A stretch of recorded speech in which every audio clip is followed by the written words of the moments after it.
Hello everyone, welcome to the 120 Literary and Jury Charge. I'm going to start out with some congressional record and the subject is condominium conversion. Okay, ready? I do have a small word list I can give you so you can get familiar with some of the words. We have monetary, conversion, condominium, cooperative, urban, handicapped, elderly, phenomenon, inflation, allocation, dubious, San Francisco,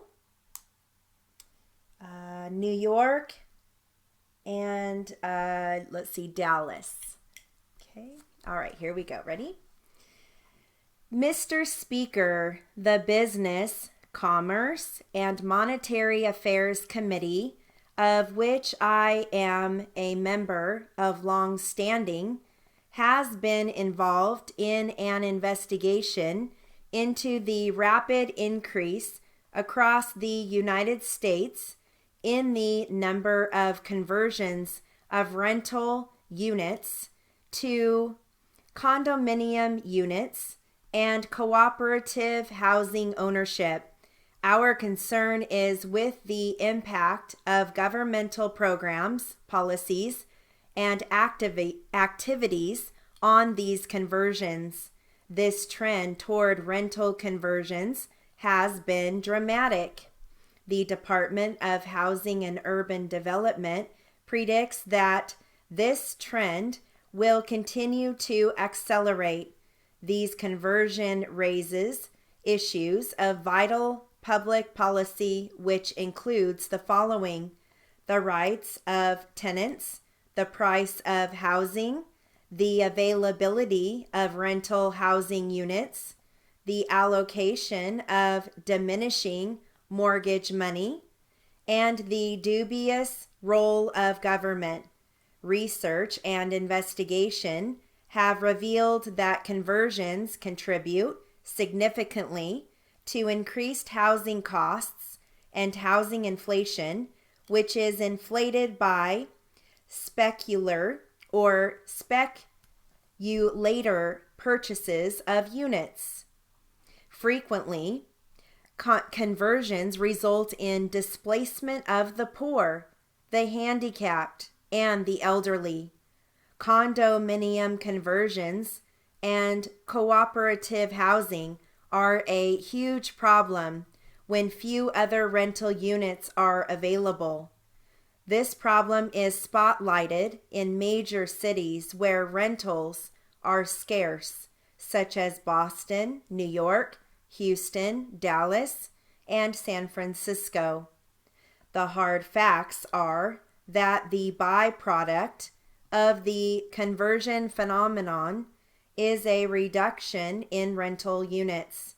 Large and small buildings are falling prey to conversion projects that displace thousands of people.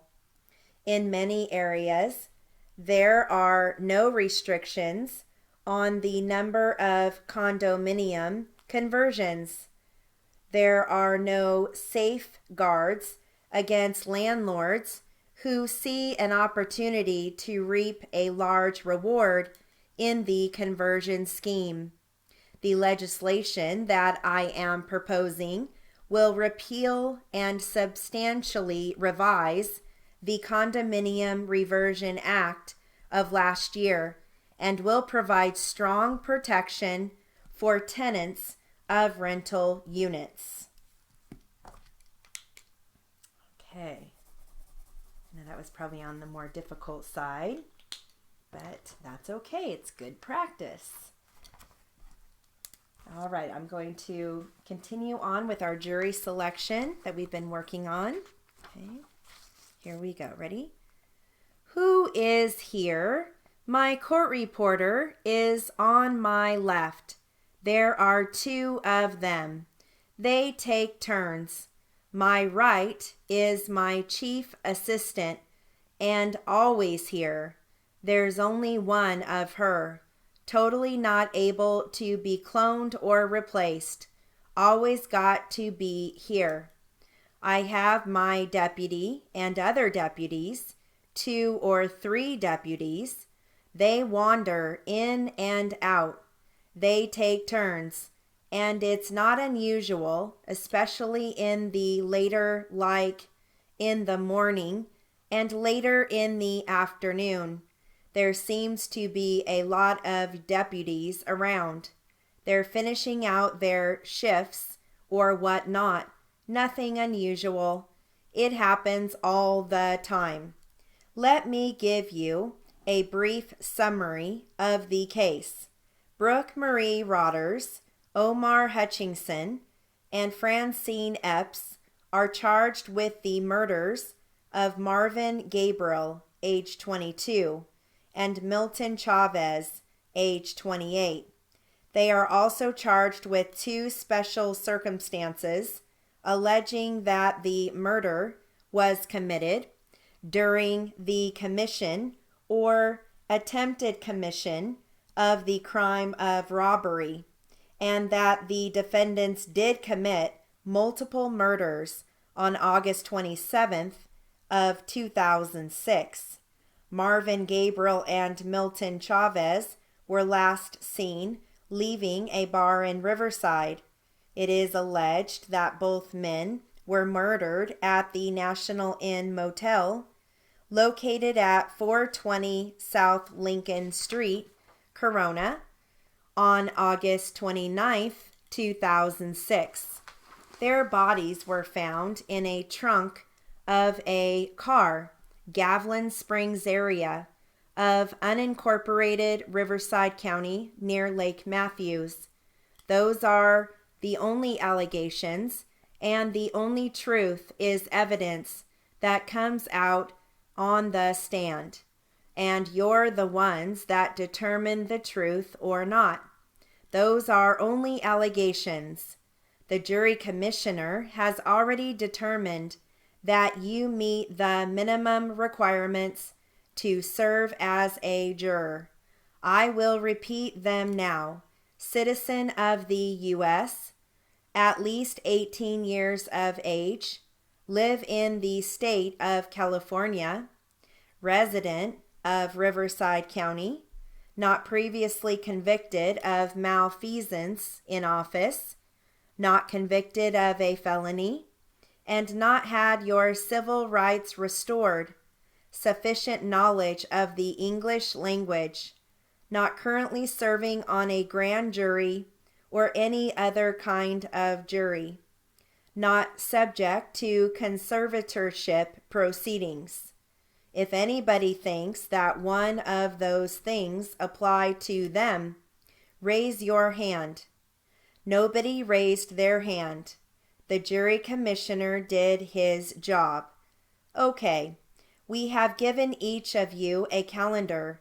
I haven't, but it's up there on the board.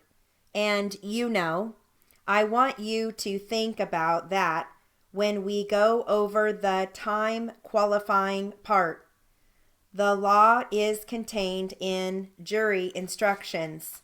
They're in 2 books called the California Criminal Jury Instructions. They have numbers. When people say you have to follow the law, it's the jury instructions that I read to you in which you have to follow. And you have copies of those when you go to the jury deliberation room. I'm going to read you one right now. Cal Crim 100. You must not talk about the case with anyone. Do not talk with anyone, and do not let anyone talk to you about the case. You must not do any research on the internet or anywhere else. Avoid reading any media accounts about this case. Okay, and it's true. That's one of the instructions. I've given you an order. You can tell somebody, I'm in a murder case. We expect to be done in 7 to 11 weeks. And that's it. You can tell them all about it when the case is over. But until then, you can't. So that's the kind of thing. It's the law. It's pretty common sense. There's other ones I've told the attorneys not to, mingle with the jurors. And and that's why you want to wear your juror badges so everybody will know you're a juror. These attorneys won't do that, and neither will the staff. But we say it out loud so you'll know why they don't seem friendly. We don't even want the appearance of impropriety. We're very careful about those things. All right, I'm going to stop there. There's a little more, but we'll finish it in our next class. I'm going to read a story to you. This is on Don't Let My Baby Die. It says here, James Partridge can't explain what happened that morning. Maybe no human can. Here we go. Early last June, Sean Kroll, 2.5, edged quietly into the bathroom where his mother was busy drying her hair. Pointing toward the kitchen, he mumbled, "Jennifer, in the water." She has probably squirted water on the floor from the drinking water dispenser again, thought Tammy Kroll, annoyed by the possibility of another mopping up. Hurrying into the kitchen, she noticed the back door was open. 1-year-old Jennifer was nowhere in sight. What's going on, she wondered. Sean had never unlocked a door before. Panic began to grip her as she ran out onto the deck leading to an above-ground pool. No Jennifer anywhere. My God, she thought. The pool, Tammy thought. The water was only 4 feet deep, but it was dirty from the long winter, and she could see nothing below the murky surface. Without thinking, Tammy plunged into the ice-cold water. To her horror, a tiny body in a red dress floated up. It was Jennifer. Tammy grabbed the lifeless form and clambered out of the pool. She felt for Jennifer's pulse. None. She checked for breathing. None. Jennifer's fingers and lips were blue. Her arms flopped like a rag doll's. Jennifer, baby, she said. With the limp child in her arms, Tammy ran to the kitchen, picked up her cell phone, and punched 911 for the operator. The phone rang and rang. Come on, she pleaded. More ringing. Finally, a crisp, recorded voice came on the line.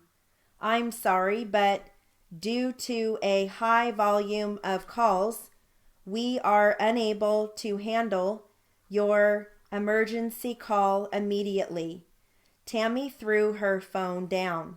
CPR, she thought, laying Jennifer out on the kitchen deck. Cardiopulmonary resuscitation.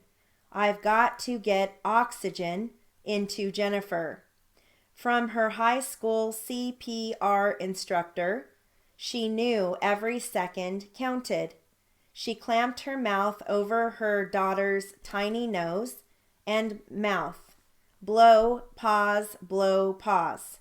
Then, lifting her head, Tammy screamed for help. On the street behind the Krolls' suburban Chicago house, James Partridge, a blonde-bearded 38-year-old, drew a deep breath in the brisk morning air. It was good to be alive. He was always thankful for that. 20 years before, in the Gulf War, both of his legs had been blown off just above the knee. He was also left blind in one eye and nearly blind in the other, reaching for a garbage bag to haul out to the street on the footrest of his wheelchair. James heard a faint scream. He squinted toward the distant sound, then dropped the bag and raced his wheelchair down the driveway. He wheeled across the road and onto the bumpy surface of an open lot. There he paused and listened. This time the woman's cry, almost a death wail, seemed closer. It went through him like a current, just like the screams on that day in the war. James was point man as his Marine platoon headed across a field. Suddenly, a booby trap exploded, mortally wounding the men just behind him. The force sent him flying into the air. Somewhere close by, a buddy was screaming, "Don't let me die." Legless and legally blind, James Partridge now lived on his full disability support from the Veterans Administration. 2 sons from his first marriage resided nearby with their mother. In 2001, he had married Sue Fowler and adopted her young son. James spent most of his time working at occasional odd jobs and playing with the boys. "James, James," it was Sue calling from behind. Her voice was getting closer. He didn't pause to look back. James pushed harder at the wheels. Small rocks and sticks slowed him down. Despite the morning chill, sweat streamed down his forehead and chest. "Where are you?" he yelled to the woman's voice ahead. "Tell me where you are." The screaming stopped. "Over here, this way." Now Sue was beside him. "Can you see anything?" James asked her. "No, there's a hedge up ahead. Small trees so close you can't see through them." Sue was terrified. The screams were garbled. But Sue knew nothing would stop James. There was little he couldn't or wouldn't do when he put his mind to it. Fix the car, mow the lawn, wrestle his sons to the floor. He had covered the 80 yards across the lot in only minutes. James had learned determination early. Growing up on a farm near Clay City in southern Illinois, he was the youngest of 6 children who worked hard for everything they got. In high school, James decided to be a Marine, and that was it. He graduated on a Friday in May 1985 and was in boot camp in San Diego the following Monday. As another scream tore the air, James rolled out of his wheelchair onto the ground, squirmed through 4 to 5 feet of tangled brush, and hoisted himself onto his hands. Then, swinging his body through his arms, he raced forward on his hands toward the house. "I've got to get there quick," he thought, taking longer, faster strides with each arm. It was 75 feet from the brush to the Crowles' house. Sue bounded up the 8 wooden steps from the lawn to the kitchen deck. Pushing with his stumps and heaving with his hands, James scrambled up the steps. "Don't let my baby die," Tammy screamed. Die of what? James wondered. What is going on? Looking up, Tammy saw a woman running toward her across the deck. "Call an ambulance," she pleaded. To Sue, the child looked dead. She was blue all over. Her eyes were rolled back. Sue felt sick. James said to call 911. His voice was calm as he came sliding across the deck. He moved to Tammy's side so quickly that she didn't know or notice he had no legs. James felt for a pulse in the baby's neck. There was none. He touched her skin.